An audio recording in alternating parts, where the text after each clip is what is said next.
Donc on commence pile à l'heure. Donc je suis Dominique Mérat de la société Objet Direct. Je suis dans l'informatique depuis pas mal d'années maintenant et mon travail c'est directeur de projet. Et ça consiste à délivrer des projets en temps et en heure. Et l'agilité est un bon outil à cet effet. Donc je vais vous parler d'un retour d'expérience sur le développement d'un produit pour le compte de la société DocaPost, représentée par Julien, ici présent. Je suis Julien Lefebvre, je travaille chez DocaPost DPS depuis à peu près 10 ans. 5 ans, j'ai pris la responsabilité de la cellule de R&D au niveau de la dématérialisation. Il y a depuis un certain temps le besoin vraiment de faire de la recherche et développement pour la dématérialisation. Et on a dû solliciter pour répondre à notre besoin de lancement de nouveaux produits, Objet Direct. Alors DocaPost, c'est une société du groupe La Poste, c'est ce qu'on pourrait dire la partie privée de La Poste. Elle est rattachée au niveau du courrier, tout le monde connaît le courrier chez La Poste. On est rattaché à une société qui s'appelle DocaPost. DocaPost DPS fait tous les flux sortants. DocaPost, c'est 4600 employés, c'est 30 ans d'expérience de métier. Alors quand on dit 30 ans, DocaPost n'a pas 30 ans, il a 5 ans. Mais c'est un rachat de société qui était assez leader sur le marché. Et nous, au niveau de DocaPost DPS, dans la division dématérialisation, on est avec deux anciens concurrents fusionnés. Et on est un peu le leader sur le marché de la dématérialisation aujourd'hui. Et Objet Direct, filiale du groupe Viséo, donc est une société qui comporte entre autres 400 spécialistes dans tout ce qui est développement orienté objet, Java.net, développement web, développement mobile, et puis bien entendu l'agilité. Donc l'agilité, ça fait des années que notre société utilise l'agilité. Je me souviens quand j'étais entré chez Objet Direct d'un séminaire en 2002, retour d'expérience sur, ça ne s'appelait pas encore l'agilité à l'époque, ou encore c'était pas trop rentré dans les mœurs. Donc c'est une façon de travailler qui nous permet de délivrer et tenir nos engagements vis-à-vis de nos clients, et ça marche à tous les coups. Donc nous sommes absolument convaincus de l'agilité, tout simplement parce que ça fonctionne, et non pas parce que c'est un phénomène de mode, que toutes les sociétés font ça, parce qu'on est à la mode. Alors la dématérialisation, c'est beaucoup de choses. La chaîne la plus évidente de dématérialisation, c'est le flux papier. Le flux papier qui peut être par exemple sur un reçu de courrier qu'on peut vouloir mettre à disposition dans le SI informatique. C'est aussi pour les sociétés la capacité de pouvoir gérer tout son ensemble de documents. Alors ici, pour le projet qu'on a confié à Objet Direct, c'est surtout la partie finale qui va pouvoir organiser et faire les recherches tout à fait sécurisées dans notre système. Aujourd'hui, on s'inscrit comme tiers archiveur. On a beaucoup de normes au niveau de l'archivage à valeur légale. On propose à nos clients une solution justement en mode SaaS qui permet de répondre à nos besoins légaux qui sont des choses vraiment importantes dans la dématérialisation. On avait historiquement deux produits qui étaient en fait les produits phares des sociétés rachetées, et ça faisait un petit moment que la direction voulait lancer un nouveau produit. Alors le problème, c'est qu'en ayant deux produits, on avait deux orientations qui étaient complètement différentes. On s'était posé la question de pouvoir améliorer un des produits pour pouvoir continuer à faire le marché comme on voulait. Le problème, c'est qu'il y avait du savoir-faire qui était assez différent sur les deux produits, et on voulait absolument renforcer les faiblesses qu'on avait rencontrées dans le passé sur les anciens produits. Donc voilà, aujourd'hui, on édite notre solution en mode SaaS. Pourquoi? Parce qu'on est tiers archiveur. Tiers archiveur, on peut se prétendre tiers archiveur parce qu'on a un ensemble de normes très compliquées à avoir. On a la norme au niveau de notre coffre-fort numérique, qui est une norme qui permet d'amener la valeur probante sur nos documents. On a des normes de sécurité, on a des normes de process. Donc tout cet ensemble de normes nous donne la garantie sur le marché d'être un acteur important au niveau du tiers archivage. On avait des objectifs vraiment évidents avec l'outil. On avait le fait d'être sur le marché très rapidement. On voulait rendre aussi l'outil beaucoup plus paramétrable. Et on avait aussi un gros défi d'architecture. Aujourd'hui, nos clients, on a des petits clients qui ont des besoins simples. On a des gros clients et on a des clients qu'on pourrait dire haute couture qui veulent carrément qu'on fasse de la prestation de dématérialisation de leur process. Donc on a tout un ensemble de solutions qu'on doit opérer de la même façon, c'est-à-dire en garantissant l'archivage légal. Donc c'est vraiment notre environnement normatif qui nous oblige à nous reposer la question très simple, c'est il faut absolument qu'on soit compétitif et qu'on redéveloppe complètement notre solution. Alors la genèse du projet s'est faite, comme quasiment tous les projets, pas très loin de la machine à café, donc dans une discussion de couloir. Plus concrètement, en fait, DocaPost avait démarré ce projet fin 2012 avec un objectif de mise en service fin 2013. Et puis on était déjà à mi-2013 et on n'avait même pas encore un cahier des charges validé. On n'était pas encore, DocaPost n'était pas encore en mesure de commencer concrètement le projet. Donc ils sont venus nous voir pour demander si on pouvait mettre en place une équipe assez rapidement et commencer à travailler avec une échéance, bon, fin de l'année c'était un peu ambitieux, qui a été décalée en février 2014, mars 2014. Alors si on prend toutes les contraintes du projet fixées par DocaPost, on se rend compte assez rapidement que le projet est absolument irréalisable. On avait plus de 1500 jours hommes à réaliser en à peu près 6 mois de production. C'est un challenge qui est quasiment impossible à faire. Et DocaPost était confronté à ce moment-là à choisir entre Charybde et Scylla, c'est-à-dire que soit il continuait le projet comme il avait commencé, avec un cycle en cascade ou en V, avec la certitude absolue qu'ils n'auraient absolument rien de concret à la fin de l'année, ou eh bien, il se lançait avec une société qu'il ne connaissait pas, dans une démarche qu'il ne connaissait pas non plus, et donc une solution elle aussi pleine de risques. Alors, nous leur avons proposé donc un mécanisme basé sur une contractualisation agile qui permet de répartir les risques, et c'est l'élément déclencheur de la décision de DocaPost de venir faire ce projet avec nous, le fait qu'on ait une bonne répartition des risques entre les deux parties. On est parti aussi sur les principes de simplicité de l'agilité. On a posé un certain nombre de principes de base extrêmement simples, précis et non négociables. Non, monsieur le client, je suis désolé, on ne va pas aligner du jour au lendemain 20 développeurs pour un projet qui va durer 3, 4, 6 mois. C'est pas possible. Ou alors ça ferait perdre trop de temps, d'efficacité. Donc en fait, le contrat agile, on en parle beaucoup. En tout cas, beaucoup en parlent, pas forcément tout le monde qui en fait. Donc nous, on pratique ça depuis 5 ou 6 ans. On a délivré sur cette période plus de 10 000 jours hommes dans ce mode de fonctionnement. C'est un mode contractuel qui est focalisé sur l'atteinte des objectifs du projet, c'est-à-dire sur la délivrance d'un produit. Contrairement aux deux modes de contractualisation plus classiques qui sont focalisés soit sur les ressources, soit sur le contrat, mais pas sur le produit. Ce qui nous intéresse, c'est de développer un produit. Alors en fait, cette répartition claire et précise des responsabilités dans ce mode de fonctionnement contractualisation est l'un des éléments qui a convaincu DocaPost de se lancer avec nous dans cette aventure. Alors, il s'agit de répartition de responsabilités que vous connaissez en principe déjà. J'ai remarqué ce matin dans la conférence d'Alistair qu'il y avait beaucoup de gens qui se levaient pour, quand ils posaient la question, est-ce qu'il y en a qui connaissent les pratiques Scrum? Donc je pense que la majorité d'entre vous connaissent tout ça. Et vous savez qu'on démarre un projet agile, un projet Scrum, en mettant en place un certain nombre de choses, donc c'est ce qu'on a fait selon nos habitudes, on met en place l'architecture, l'équipe, etc. Alors que le client, lui, tout ce qui l'intéressait à ce stade-là, puisqu'il était encore en mode découverte de la façon de travailler, lui, tout ce qui l'intéressait à ce moment-là, c'était de connaître la viabilité de son projet, d'avoir une idée d'une enveloppe budgétaire pour voir si c'était compatible avec son business plan ou pas. Après, donc, nous, on s'est organisé comme on voulait pour avoir l'atteinte de cet objectif.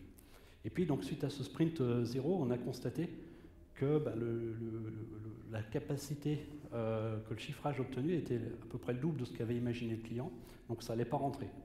Alors il dit, mais si, essayez, on va rentrer au chausse-pied, on va forcer un peu, on va mettre 20 développeurs. On a dit non, ça c'est pas la bonne approche. En fait, pendant cette phase-là, les directions, les sponsors côté DocaPost ont travaillé pendant à peu près un mois sur le backlog qu'on avait réussi à dégager avec les macro-estimations pour essayer de réordonner les choses parce que tout est également prioritaire, bien entendu, sinon c'est pas marrant. Donc ils ont travaillé pendant un mois pour essayer de réorganiser les choses et là ils ont touché du doigt la notion d'impossibilité du projet. Et du coup ça a amené à un changement d'approche par rapport à leur projet et donc à adapter la stratégie par rapport à ça. Tout à fait. Alors, Le prestataire nous a un peu mis devant fait accompli, c'est-à-dire que nous, on avait énormément d'exigences, on s'était dit on va prendre un prestataire, il va pouvoir réaliser, on va pouvoir se laver les mains, si c'est en retard, ce sera la faute du prestataire. Il nous a quand même très simplement alarmé sur ce qu'on voulait faire avec notre produit. Donc on a dû revenir un petit peu aux bases, on voulait une GED, donc une GED, il nous a très simplement dit qu'est-ce que c'est une GED, consulter des documents, déposer, et c'est vrai qu'on voulait aussi être sûr que ce soit sécurisé. Alors le problème, c'est que nous, on attendait beaucoup de choses, on attendait vraiment beaucoup de fonctionnalités, mais on a dû quand même faire un compromis, se dire qu'il fallait d'abord faire l'essentiel, et c'est vraiment la méthodologie qui nous a permis de faire ça. Alors, en plus, il y a eu des solutions assez élégantes pour pouvoir gagner du temps avec des écrans de paramétrage qui étaient un petit peu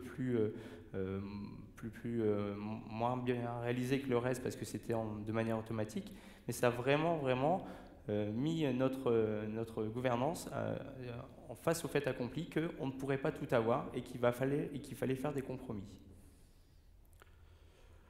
Ensuite, on a démarré le projet. Comme d'habitude, on a confronté à un product owner qui n'était pas disponible. Ça, je pense que tous ceux d'entre vous qui ont été confrontés à un projet en mode agile ont été confrontés à ce problème. En fait, par construction, dans Scrum, le product owner, s'il est bon, ne peut pas être disponible. Bah oui, un bon product owner, il doit être capable de décider.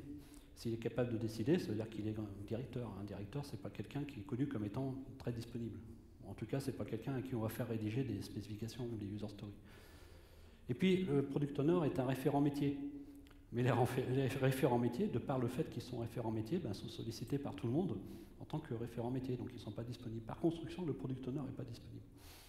Donc on a besoin de mettre en place quasi systématiquement un mécanisme dans lequel on a un proxy du product owner, qui en même temps, là, dans ce projet, a coaché le product owner par rapport à la façon de travailler, par rapport à la notion d'itération, d'équipe projet, etc.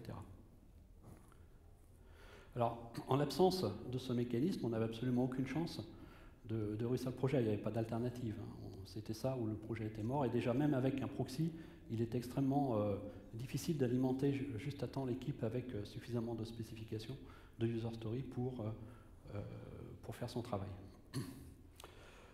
Alors, l'initialisation du backlog qui s'est faite pendant le Sprint 0, c'est quelque chose de particulièrement difficile puisque à la fois on découvre le métier, on apprend à travailler ensemble, on découvre les gens, on se pose des tas de questions auxquelles il faut apporter des tas de réponses et le tout dans un temps extrêmement restreint. Donc c'est un exercice périlleux, difficile, et l'approche qu'on utilise, je suppose que c'est aussi celle que vous utilisez tous, c'est de privilégier l'interaction entre les personnes, donc de mettre les personnes ensemble dans une même pièce et faire en sorte qu'elles se parlent jusqu'à ce qu'elles se comprennent. C'est ce que recommande la démarche et ça permet de dégager à la fin une bonne vision du projet, une première idée d'une trajectoire ou même d'un ensemble de trajectoires possibles pour réaliser le projet. Une fois le backlog en place, c'est comme un bon vin, il a besoin de temps pour mûrir. Il faut le laisser mûrir. Donc on a tout un ensemble de trucs et astuces pour aider à structurer le backlog, donc qui sont indiqués ici. Non, je ne vais pas rentrer dans le détail. L'idée générale, c'est qu'on a constaté que dans cette approche méthodologique, le début du projet est toujours difficile.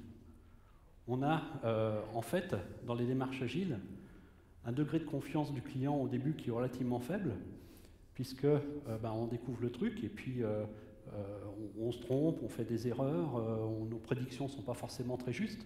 À l'inverse, dans un mode classique cycle en V, tout le monde est particulièrement confiant. On a un plan détaillé de ce qui va se passer. Et puis au fur et à mesure que le temps passe, eh bien, on a une espèce d'inversion des courbes, avec dans un mode agile la confiance qui s'installe progressivement avec le fait qu'à chaque itération on livre quelque chose qui fonctionne, et que la prédictibilité devient de mieux en mieux. Tandis que dans un cycle en V, plus le temps avance, plus la confiance se dégrade, et jusqu'à ne plus avoir de confiance du tout et entrer en mode conflit. Alors, globalement, dans cet aspect gestion du backlog, les maîtres mots sont anticipation et adaptabilité. Donc on essaye d'anticiper au maximum de choses.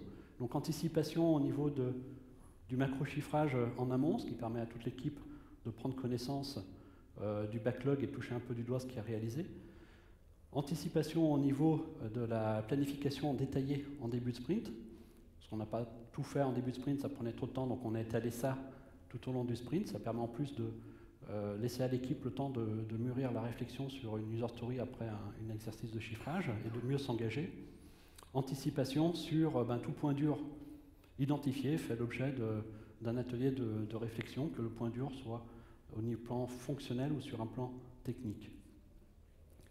Alors, on est quand même confronté à un produit d'un type particulier. C'est un produit qui est assez monolithique, peu modulaire, avec deux fonctionnalités majeures et assez grosses. Et même l'agilité s'est cassé les dents sur ce problème-là. On avait du mal à découper ça en petits morceaux indépendants et on s'est retrouvé, les circonstances nous ont amené à ça, on n'a pas pu l'éviter. On savait que c'était pas bien, mais on devait le faire, donc on l'a fait quand même. On s'est retrouvé à mettre toute l'équipe littéralement sur le même écran du logiciel. Tous 7 développeurs qui travaillent sur le même code. Vous imaginez les difficultés et la perte d'efficacité que ça engendre. Donc ça confirme, s'il en est besoin, que c'est quelque chose à ne surtout pas faire. Alors en démarrant le projet, on avait une grande expertise au niveau de la gestion des métadonnées de nos clients, c'est-à-dire que sur les flux, les clients nous envoient un lot de métadonnées. Par contre, on avait un fantasme avec ce projet, c'est de pouvoir gérer un ensemble de métadonnées très hétérogènes avec des complexités différentes en fonction des flux et de pouvoir faire des requêtages, des recherches sur l'ensemble de ces métadonnées, quel que soit le flux. L'équipe projet a très bien géré le souci, ils l'ont intégré dans une réflexion dans des sprints et justement, ce qu'ils ont fait, ils ont trouvé Elasticsearch. Le risque dans le projet, c'était que le projet avait démarré, on était déjà dans une phase de réalisation, le moteur du projet était vraiment bien avancé. Tout de suite, on a sollicité un expert qui a permis de corriger le tir rapidement sur la prise en main de l'outil et 2-3 sprints après, on avait vraiment un retour d'expérience très pertinent et ça nous a permis de répondre pendant le développement du projet à une problématique qu'on n'avait pas voulu en fait dès le début du projet résoudre. Donc ça, c'était un exemple de la manière de gérer les risques qu'on utilise. Avec cette philosophie, on essaye de provoquer les problèmes le plus tôt possible pour avoir plus de temps pour trouver des solutions. Donc une fois cette phase de contrôle des risques écoulée, ça correspond au sprint 3, 4, 5, ça dépend des projets. Ça correspond un peu à la transition entre la phase d'élaboration et la phase de construction dans le processus unifié. On monte l'équipe en puissance. Donc là, on a quasiment doublé la taille de l'équipe. Ce qui a été fait donc, sans heurte grâce à un certain nombre d'adaptations, notamment un cursus de formation. Et comme on est dans le cadre d'un produit logiciel qu'on développe pour DocaPost et qu'on va devoir, in fine, remettre à DocaPost et que DocaPost va devoir maintenir, faire évoluer pendant des années et des années, on 10, 15 ans, 20 ans, c'est l'ordre de grandeur de la durée de vie d'un produit de ce type, on va faire un transfert de compétences et ce qu'on a mis en place à l'occasion de cette augmentation conséquente de la taille de l'équipe, on va le réutiliser dans le cadre du transfert de compétences qui aura lieu dans quelques mois avant l'été. Alors, on a les normes qui ont été très importantes tout le long du projet. Déjà, on a une norme de sécurité qui est le management de la sécurité, qui est la 27001, qui a été une très grosse contrainte pour le projet. Pourquoi? Parce qu'on avait tout simplement un composant qui était développé par nos équipes et qu'on mettait à disposition des équipes externalisées. Pour nous, au niveau de la norme, on a dû rajouter en fait des écrits qui nous expliquaient ce qu'on allait faire. L'équipe de développement agile n'a eu aucun problème à se plier. Ils sont restés dans leur moule habituel de développement. Au niveau des autres normes qu'on voulait atteindre, on a une norme qui est la norme d'archivage électronique. À aucun moment, l'équipe n'a mis en défaut l'atteinte de cette norme. Aujourd'hui, on ne l'a pas encore passée, mais on va la passer. L'équipe ne pose pas de problème par rapport à cette norme, vu que tous les éléments qu'on doit instruire, les valeurs de la norme, on peut les instruire soit par l'équipe ou par des processus à côté. Et donc, vraiment, nous, on est quand même un environnement très normé. On a la 9001, bien évidemment, on a la 27001, on va avoir la NF 461. On n'a aucun souci avec les normes par le projet. Pourquoi? Parce que déjà, l'équipe de développement a une politique de développement donc, qui répond un peu à ce que nous demandent les normes. On n'a pas forcément besoin d'une documentation très conséquente du développement. On a plutôt besoin de documentation sur les descriptifs techniques des éléments. Et tout ça, ça s'introduit sans aucun souci avec l'agilité que le prestataire nous a fournie. Il permet de contredire cette idée reçue assez répandue que l'agilité est absolument incompatible avec les environnements normatifs, ou encore que l'agilité est incompatible avec la production de documents. À partir du moment où le document apporte de la valeur dans le cadre du projet, elle doit être produite et qu'on soit agile ou pas, l'interdit pas. Alors, dans ce cadre de produits qu'on développe pour DocaPost et de transfert de compétences, ce transfert de compétences, en fait, il a déjà débuté dès le début du projet. C'est-à-dire que pour faire en sorte que DocaPost puisse récupérer le produit à l'arrivée, on a décidé d'intégrer une équipe, dans l'équipe projet, une personne de l'équipe de développement de DocaPost. En plus, ce mode opératoire induit, si vous voulez, une certaine transparence, puisqu'ils ont en quelque sorte un espion dans l'équipe projet qui voit absolument tout, qui participe aux prises de décision. Donc ça permet d'installer plus rapidement ce niveau de confiance qui, si vous vous rappelez le slide de tout à l'heure, est en général au départ assez faible et ensuite va progressivement évoluer dans le temps. Donc ce mécanisme nous permet de renforcer la confiance plus rapidement, puisqu'on a une personne de DocaPost qui est au sein de notre équipe, qui nous voit réaliser le projet dans nos locaux et qui a son mot à dire dans toutes les décisions, puisqu'il fait partie intégrante de l'équipe projet. Et cela tout en conservant l'engagement que nous portons vis-à-vis de DocaPost, bien entendu. Alors, ensuite, le transfert de compétences dont j'ai parlé tout à l'heure va avoir lieu donc aussi bien sur le code que sur les aspects fonctionnels, donc en principe DocaPost maîtrise déjà. Mais le plus important, c'est que DocaPost nous a demandé, dans le cadre du transfert de compétences, de récupérer le savoir-faire en termes de conduite de projet agile. C'est-à-dire que ce mode de fonctionnement itératif, Scrum et de manière générale agile leur a tellement plu qu'ils veulent le reproduire, qu'ils veulent le faire continuer chez eux une fois qu'ils ont récupéré entièrement le produit. Donc l'objectif premier du transfert de compétences, ça va être ce transfert de compétences sur la capacité à fabriquer des produits dans un environnement agile. Le transfert de compétences s'accompagne aussi d'une notion de gestion du changement qui a été aussi anticipée dès le début du projet côté DocaPost. Alors tout à fait, et une chose incroyable avec l'agilité, on a pu dès le début du projet donner la main aux équipes qui étaient internalisées chez nous sur le produit. C'est-à-dire qu'à chaque fin de sprint, l'installation était réalisée dans nos infrastructures pour valider qu'il n'y avait pas de problématique au niveau des composants qui étaient réalisés dans des environnements un peu différents. On avait aussi quelques tâches techniques comme les tests de charge, les tests de sécurité qui étaient réalisés par nos équipes, qui pouvaient dès le début du projet, sans attendre la fin d'un développement de cycle en V, pouvoir alimenter au fur et à mesure aussi d'autres contraintes au niveau des sprints suivants.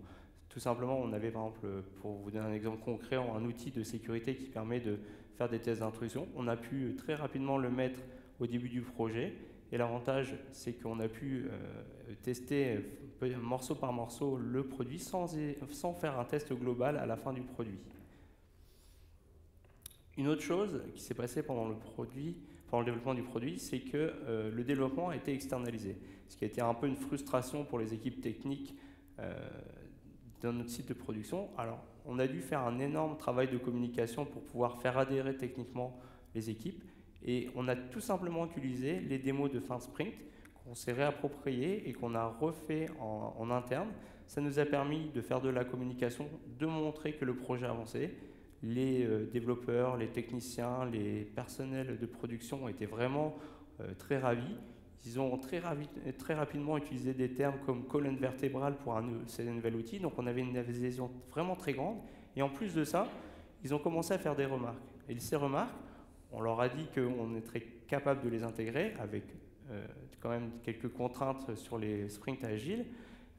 Mais dès le début du projet, il y a eu cette volonté qui a été vraiment d'adhérer au projet, alors que pour eux, l'agilité, c'était vraiment quelque chose d'extraterrestre. C'était vraiment pas du tout leur habitude. Et ils se disaient, c'est vrai que l'équipe est externalisée, donc on n'est pas du tout intégré au projet. Et justement, cette possibilité de feedback leur a permis de vraiment s'approprier le projet. Là, on est en phase de transition et les équipes sont vraiment emballées par le projet. C'est une démarche qui rejoint la notion de DevOps dont vous avez peut-être entendu parler par ailleurs. Alors, ce qui nous semble particulièrement important dans ce projet en particulier et dans l'ensemble des projets en général, c'est que la méthode agile, c'est une méthode qui est prévue pour être adaptée. Il y a un certain nombre de choses qui sont au cœur de la méthode, et puis après d'autres choses qu'on peut rajouter, enlever, un peu comme le disait M. Cockburn ce matin, et nous on ne se prive pas de le faire, dès lors qu'on juge que c'est absolument nécessaire, et on sait que, en tout cas, on avait raison pour un certain nombre de points. Donc par exemple, on a des comités de pilotage, qui peut sembler une hérésie par rapport à certaines variantes de la religion Scrum. Et puis on a fait quelques adaptations plus ou moins, on va dire, surprenantes. En fait, notre point de vue sur la méthode, c'est que quelque part, Scrum va aborder tout ce qui est organisation de l'équipe, le cœur du projet, mais Scrum ne couvre pas, et c'est relativement normal puisque ce n'est pas sa vocation, ne couvre pas complètement la notion de comment cette équipe communique avec le reste de l'entreprise, avec un environnement. Donc on identifie plusieurs couches de communication qui ne font pas fonctionner tout à fait au même rythme que l'équipe Scrum. L'équipe Scrum, elle a son rythme de sprint, d'itération, et puis autour, ça va bouger un peu plus doucement. Plus on s'éloigne d'ailleurs du cœur de l'équipe, plus ça bouge doucement. Donc l'interaction avec la production, l'interaction avec le fonctionnel, avec les développements, la notion de pilotage pour faire le lien avec l'état-major, avec la direction des entreprises. Donc on est absolument obligé d'adapter un certain nombre d'éléments dans Scrum pour tenir compte de tout cet environnement et de tout le contexte. Alors quand même quelques remerciements à l'équipe projet qui est en photo ici. Il manque juste un qui était en arrêt maladie au moment où on a pris la photo. Donc en conclusion, on est maintenant en avril. Donc on a passé cette échéance de février-mars. On a pu livrer un produit dont on disait au départ à notre client, on sait qu'on va être capable de livrer quelque chose à cette date-là, c'est juste qu'on ne sait pas le contenu encore. On le saura quand on aura livré le contenu. Donc on a tenu notre challenge, on a tenu notre engagement, on a livré un produit qui était fonctionnellement cohérent et suffisamment, en tout cas fonctionnellement complet, pour pouvoir être mis en place sous la forme d'un pilote. Donc ça a été fait très récemment. Et le tout donc en ayant on va dire une relation de confiance avec le client qui a non seulement été préservée, mais qui en plus s'est améliorée au cours du temps, et la preuve en est que Julien, représentant d'Ocapost, est à mes côtés là maintenant pour confirmer tous ces éléments. Moi, je rajoutais très simplement que ce projet, c'était un projet qui était très important pour nous. En juin de l'année dernière, on avait un cahier des charges qui était à peu près de 150 pages. Alors, c'était un cahier des charges de 150 pages, mais avec des éléments qui mériteraient beaucoup plus de pages pour les détailler. Et on était devant le fait accompli de devoir le réaliser. Alors, la tâche la plus facile, c'est de trouver un prestataire, de le taper, parce qu'il n'arrivera jamais à réaliser l'outil. Mais Objet Direct, avec la méthode agile, a vraiment pu nous réaliser le consensus qu'on voulait. C'est-à-dire que ce cahier des charges a été réalisé par deux parties, le marketing et les IT, ceux qui connaissaient le métier depuis des années. Et la plus grosse difficulté, c'était vraiment de les mettre autour de la table, de faire le consensus, de dire « bon, je veux bien démarrer en production avec cette fonction et pas celle-là ». Et vraiment, on a pu avoir une gouvernance qui était vraiment entre l'IT et le marketing et qui était partagée. Et aujourd'hui, on a un produit qui sort avec tout le monde satisfait. On est dans les 80-20, avec 80 qui nous conviennent à peu près tous. Et on sait qu'il faut continuer comme ça. Je vous remercie. Est-ce que vous avez des questions ?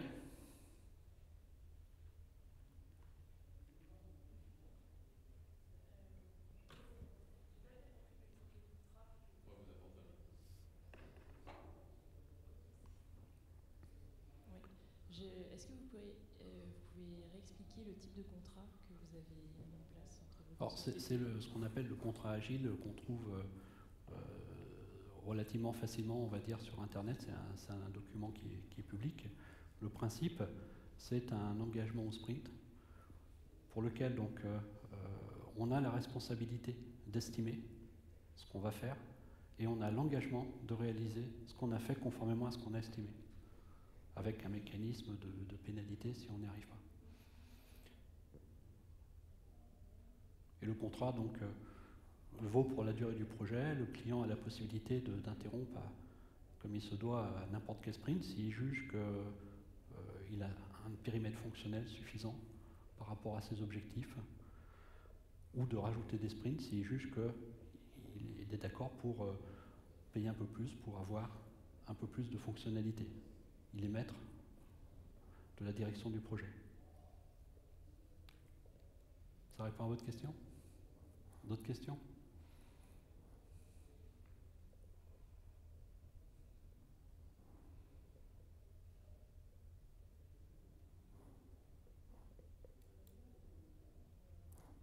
Je vous remercie alors.